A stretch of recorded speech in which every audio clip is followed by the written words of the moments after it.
Hi friends, எல்லோரும் எப்படி இருக்கீங்க? Welcome to tasto taste Tamil channel. நம்மளோட சேனலை ஃபஸ்ட் டைம் பார்க்குறீங்க அப்படின்னா மறக்காமல் சப்ஸ்கிரைப் பண்ணிக்கோங்க. நான் போகிற வீடியோ உங்களுக்கு உடனே வரும். இன்றைக்கி நம்ம என்ன வீடியோ பார்க்க போகிறோம் அப்படின்னா, டேஸ்டியான பலாக்கொட்டை குழம்பு தாங்க. சீசன் இருக்கும்போது இதை செஞ்சுருங்க, ரொம்ப டேஸ்ட்டாக இருக்கும். இதை எப்படி செய்யணும்னு சொல்லி பார்த்துடலாமா? அதுக்கு நம்ம பலாக்கொட்டையை நல்லா தோல் உரிச்சிட்டு ரெண்டாக கட் பண்ணி கழுவி எடுத்து வச்சுக்கோங்க. இப்போ கடாயில் ஆயில் விட்டுட்டு 1 டேபிள் ஸ்பூன் சோம்பு, 1 டேபிள் ஸ்பூன் சீரகம் ஆட் பண்ணி லைட்டாக ரோஸ்ட் பண்ணிவிட்டு ஒரு 20 சின்ன வெங்காயம் ஆட் பண்ணிக்கலாங்க. ஒரு 5-6 பல் பூண்டு ஆட் பண்ணி அதையுமே நல்லா வதக்கிக்கோங்க. இது கண்ணாடி பதாரக்கு வதக்கிக்கோங்க. அப்படின்னா தான் நம்மளுக்கு டேஸ்ட் வைஸ் பார்த்திங்கன்னா ரொம்ப சூப்பராக இருக்கும்.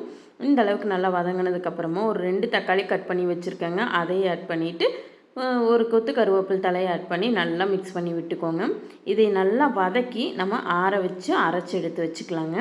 இப்போ இதை நம்ம குக்கரில் தாங்க செய்ய போகிறோம். குக்கரில் டைரெக்டாக நீங்கள் விசில் விடும்போது கொட்டை சீக்கிரமாகவே வெந்துடும். அதனால் மறக்காமல் இதை குக்கர்லேயே செய்யுங்க, ரொம்ப டேஸ்ட்டாக இருக்கும்.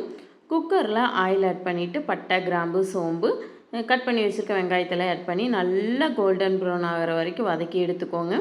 அதுக்கப்புறமா ஒரு தக்காளியுமே ஆட் பண்ணி நல்லா வதக்கிட்டு இதில் 1 டேபிள் ஸ்பூன் அளவுக்கு தனி மிளகாய் தூள் ஆட் பண்ணிக்கிறேங்க. 2 டேபிள் ஸ்பூன் அளவுக்கு மல்லித்தூள், 1/4 டீஸ்பூன் மஞ்சத்தூள் இதெல்லாம் ஆட் பண்ணி நல்லா மிக்ஸ் பண்ணிக்கோங்க.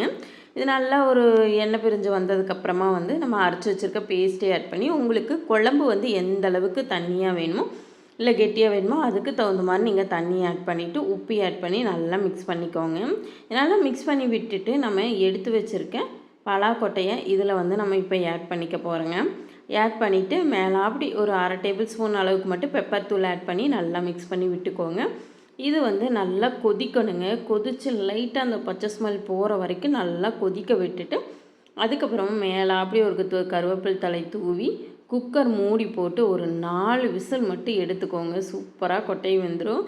குழம்பு நம்மளுக்கு சூப்பராக ரெடியாகிருங்க. கடைசியாக கொத்தமல்லி தழை தூவி விட்டுட்டு குழம்பை இறக்கி சுடு சாப்பாட்டோடு வச்சு சாப்பிட்டீங்க அப்படின்னா எவ்வளோ சாப்பாடு உள்ளே போகுன்னே தெரியாது, அவ்வளோ டேஸ்ட்டாக இருக்குங்க. மறக்காமல் ஒரு டைம்னாச்சு இந்த மாதிரி குழம்பு செஞ்சு பாருங்கள், டேஸ்ட் ரொம்ப சூப்பராக இருக்கும். அப்படியே இந்த வீடியோ உங்களுக்கு பிடிச்சிருந்துச்சுன்னா லைக் பண்ணுங்கள், ஷேர் பண்ணுங்கள், சப்ஸ்கிரைப் பண்ணுங்கள். மறக்காமல் வீடியோ எப்படி இருந்துச்சுன்னு சொல்லி கமெண்ட் பாக்ஸில் கமெண்ட் பண்ணுங்கள், நான் பார்த்து தெரிஞ்சுக்கிறேன்.